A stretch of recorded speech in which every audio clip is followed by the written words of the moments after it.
Kamu sering nggak sih ngerasa cemas dan galau saat tiba-tiba merenung, mempertanyakan kenapa hidup kita yang katanya singkat ini kok banyak banget masalahnya? Kalau dipikir-pikir, masalah terus-terusan datang dari berbagai penjuru. Sementara itu, kita menghadapi dan menyikapi masalah yang menimpa dengan banyak cara. Bahkan sampai nggak begitu peduli cara yang kita lakukan itu baik atau buruk. Bersabar, pergi ke psikiater, beribadah dan berdoa adalah cara-cara yang baik. Tapi nggak jarang juga kita terlintas buat melakukan cara-cara yang buruk, seperti balas dendam, putus asa, sampai mencoba bunuh diri. Ternyata, lebih dari 2000 tahun yang lalu, filsafat menemukan akar masalah dan juga solusi dari banyak emosi negatif yang bikin kita punya banyak masalah. Filsafat itu adalah Stoikisme. Filsafat yang berasal dari Yunani kuno ini bisa membantu kita mengatasi emosi negatif dan membuat mental kita jadi tangguh dalam menghadapi naik turunnya kehidupan. Perkenalkan, nama saya Rizka. Seperti biasa, saya membahas buku-buku populer yang ada di dunia. Dan di video kali ini, saya membahas buku dari Henry Manampiring, yang mungkin kalian juga udah pada tahu. Karena buku ini sempat viral di TikTok, YouTube, sampai jadi bahan obrolan di tongkrongan. Buku ini juga dapat suara terbanyak di polling yang saya buat sebelumnya. Dan buku ini adalah Filosofi Teras. Sebelumnya, saya persilahkan kepada kalian untuk ambil posisi yang paling nyaman, minim gangguan, pakai headset, dan yang terpenting, nonton videonya sampai habis buat dapetin keseluruhan insight dari ringkasan buku ini.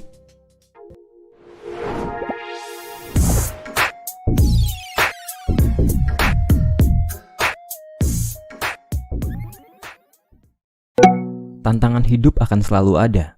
Kamu hanya bisa menyikapinya dengan mental tangguh. Orang-orang mendambakan ketenangan dalam hidup. Banyak dari mereka yang mengalami kecemasan, kekhawatiran, dan kekecewaan dalam kehidupan sehari-harinya.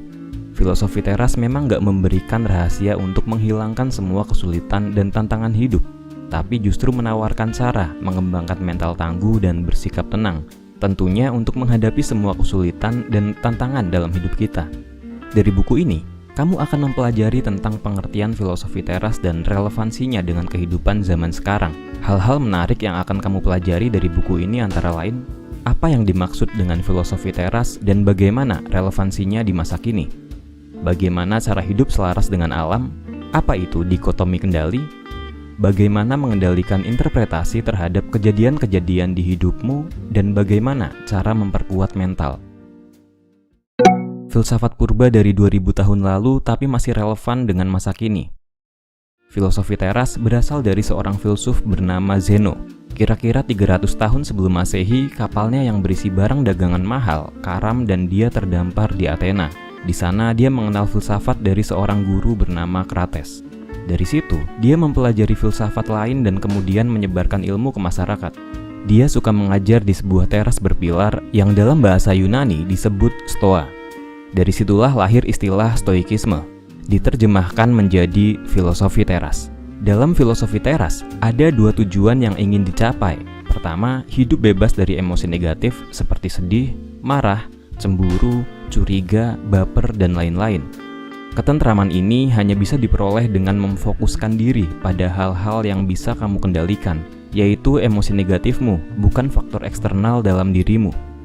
Tujuan kedua dari ajaran filosofi teras adalah hidup dengan kebaikan atau bagaimana kamu hidup sebaik-baiknya, seperti seharusnya kamu menjadi manusia. Selanjutnya, ada 4 kebaikan utama dalam filosofi teras, yaitu kebijaksanaan atau kemampuan mengambil keputusan terbaik dalam keadaan apapun. Keadilan, yaitu memperlakukan orang lain dengan adil dan jujur. Keberanian, yaitu berani berpegang pada prinsip yang benar. Dan menahan diri, yaitu disiplin, kesederhanaan, kepantasan, dan kontrol diri. Stoikisme pada dasarnya diciptakan untuk menghadapi masa-masa sulit. Filsafat ini lahir di era yang penuh dengan peperangan dan krisis di Yunani saat itu. Filsafat ini sama sekali nggak menjanjikan materi apalagi kedamaian di akhirat, tapi kedamaian dan ketentraman yang kokoh di kehidupan sekarang. Ketentraman ini kokoh karena berakar dari dalam dirimu. Di masa sekarang, era di mana hoax beredar begitu masif dan banyak menyebabkan perpecahan di masyarakat, rasanya Stoikisme sangat relevan buat Indonesia. Filosofi teras adalah filsafat kepemimpinan. Dalam hal ini, kepemimpinan nggak sesempit memimpin tim, organisasi, atau perusahaan, tapi dimulai dari memimpin diri sendiri. Filosofi ini mengajarkan untuk memprioritaskan pengendalian diri sebelum mengendalikan kehidupan orang lain. Stoikisme membekali para pemimpin untuk tegar di dalam kegagalan dan rendah hati di saat sukses. Dalam buku Daily Stoic, ada pemaparan beberapa orang terkenal yang diketahui mempelajari Stoikisme, baik berdasarkan pengakuan langsung maupun dari tulisan-tulisannya. Mereka diantaranya adalah mantan Presiden Amerika Serikat Bill Clinton, Anna Kendrick, Tom Hiddleston, dan penulis terkenal J.K. Rowling. Damai dan tentram ini kokoh karena berakar dari dalam diri kita, bukan pada hal-hal eksternal yang bisa berubah, hancur, atau direnggut oleh kita. Henry Manampiring. Manusia harus hidup selaras dengan alam kalau mau hidup yang baik. Hidup selaras dengan alam artinya kamu harus sebaik-baiknya menggunakan nalar, akal sehat, dan rasio, karena hal-hal itulah yang membedakan manusia dengan binatang. Ketika kamu nggak menggunakan nalar, selain kamu menjadi sama dengan binatang, kamu juga akan rentan merasa nggak bahagia. Misal ada suatu kejadian ketika kamu membaca sebuah tulisan provokatif di media sosial, dan kamu langsung emosi, marah-marah di kolom komentar, dan segera membagikan tulisan itu ke banyak orang tanpa mengecek dulu kebenarannya. Dari contoh itu, kamu nggak menggunakan nalar atau rasio dan hanya mengikuti hawa nafsumu. Tindakan tadi sebenarnya hanya akan membawa hasil yang negatif buat kamu sendiri. Stoikisme percaya bahwa sifat alami manusia yang hidup sebagai bagian dari kelompok yang lebih besar. Seorang penganut Stoa seharusnya hidup secara sosial, nggak mengisolasi diri dari manusia lain dan juga berhubungan dengan orang lain secara rasional. Nggak mudah dikuasai emosi negatif seperti marah, iri, dan dengki ketika bersosialisasi. Filosofi teras melihat segala sesuatu di alam semesta ini sebagai keterkaitan seperti jaring-jaring raksasa, termasuk semua peristiwa dalam kehidupan sehari-hari. Dengan kata lain, kejadian-kejadian yang ada di dalam hidupmu adalah hasil rantai peristiwa yang panjang, dari peristiwa besar sampai peristiwa yang terkesan remeh sekalipun. Seperti ketika kamu nggak sengaja menginjak kotoran kucing di jalan, sebenarnya ini bukan sebuah peristiwa acak, tapi hasil rantai banyak peristiwa lain. Misalnya, si kucing pup di situ karena memang sudah nggak tahan, atau karena memang tempatnya terlihat nyaman aja buat si kucing. Kemudian, kamu sedang lewat jalan itu dan sibuk stalking postingan mantan di media sosial sampai nggak memperhatikan jalan, dan terinjaklah kotoran kucing itu olehmu. Nggak ada peristiwa yang betul-betul kebetulan. Sesuatu yang terjadi di masa lalu dan yang sedang terjadi pada detik ini adalah hal tak terhindarkan, karena merupakan mata rantai dari peristiwa-peristiwa sebelumnya. Filosofi teras melihat semua peristiwa hidup sebagai keteraturan kosmos dari peristiwa-peristiwa terkait yang mengikuti aturan lain. Karena keterkaitan adalah bagian dari alam, maka melawan atau mengingkari peristiwa yang terjadi dalam hidupmu dianggap sama dengan melawan aturan Sang Pencipta alam. Jadi buat apa menyesali dan memprotes masa lalu? Semua hal terjadi mengikuti aturan Sang Pencipta. Melawan atau mengingkari apa yang telah terjadi artinya keluar dari keselarasan dengan alam dan malah bikin kamu nggak bahagia. Kamu nggak akan pernah mampu mengendalikan semuanya di dunia ini. Kalau harus memilih untuk mengingat satu kutipan saja dari berbagai teks tentang Stoikisme, maka Henry Manampiring akan memilih kutipan dari Epictetus. Kutipannya adalah, ada hal-hal di bawah kendali kita, ada hal-hal yang tidak di bawah kendali kita. Prinsip ini disebut dikotomi kendali. Beberapa hal yang nggak di bawah kendali kita antara lain tindakan dan opini orang lain, popularitas kita, kesehatan dan kekayaan kita, kondisi kita saat lahir, dan peristiwa alam seperti cuaca, hujan, atau gempa bumi.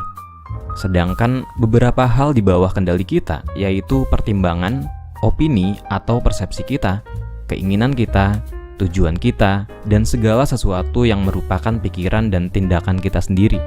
Stoikisme mengajarkan bahwa kebahagiaan sejati hanya bisa datang dari hal-hal yang bisa kamu kendalikan, dan kamu nggak bisa menggantungkan kebahagiaan sejati pada hal-hal yang nggak bisa kamu kendalikan. Bagi para filsuf Stoa, menggantungkan kebahagiaan pada hal-hal yang nggak bisa dikendalikan adalah nggak rasional. Fokus pada hal-hal yang bisa kamu kendalikan bisa membantumu melalui masa hidup tersulit sekalipun, karena sikap dan persepsimu ada sepenuhnya di bawah kendalimu. Kebanyakan orang hidup terus-menerus mengikuti pendapat orang lain.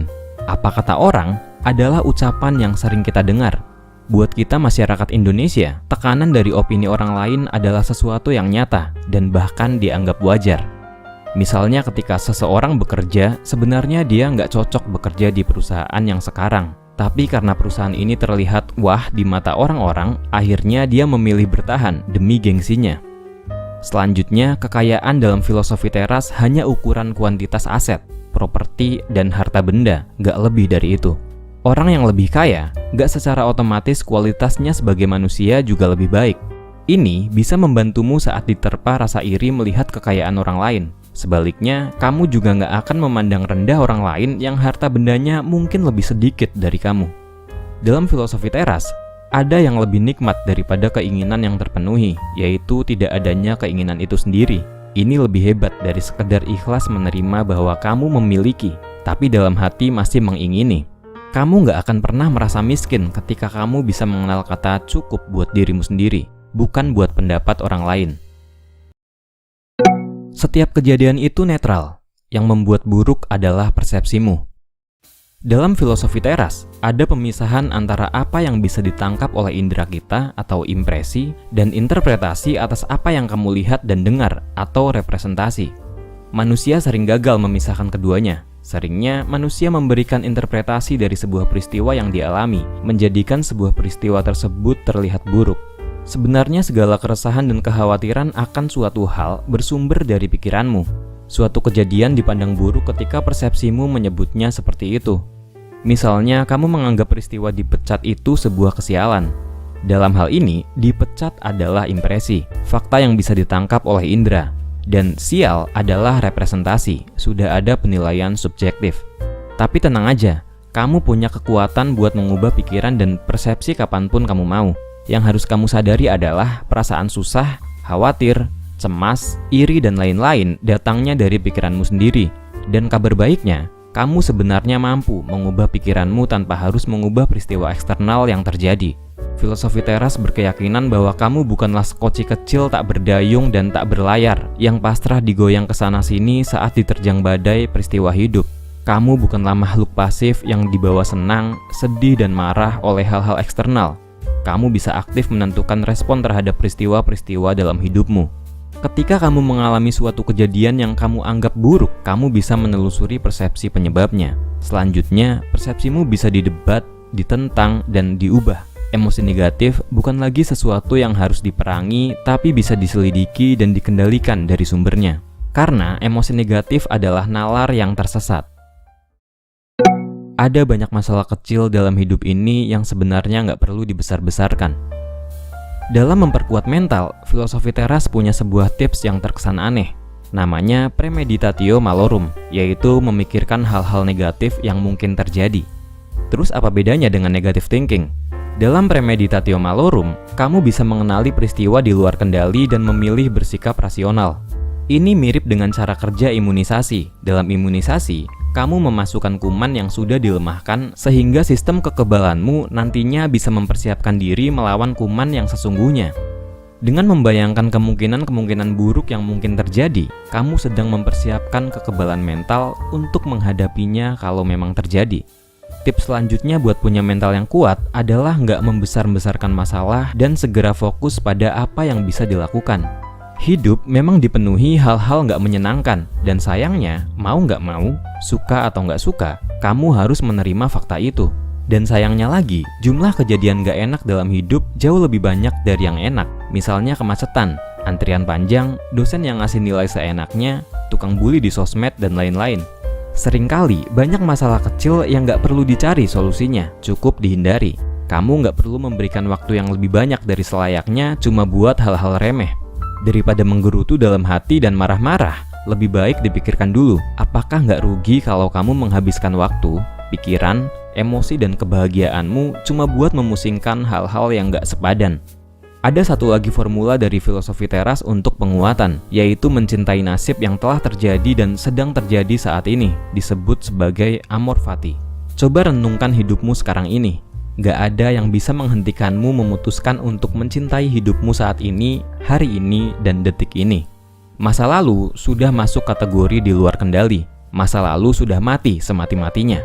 Menyesali tindakan atau perkataanmu apapun itu, kalau sudah di masa lalu, maka nggak bisa diubah dan dikendalikan lagi, sudah selesai. Kamu hanya bisa belajar darinya dan merencanakan yang lebih baik buat kedepannya. Bagaimana kamu menyikapi sepenuhnya di bawah kendalimu. Kesimpulan buku. Filosofi teras lahir di era penuh peperangan dan krisis di Yunani. Filosofi ini ditulis untuk menghadapi masa sulit.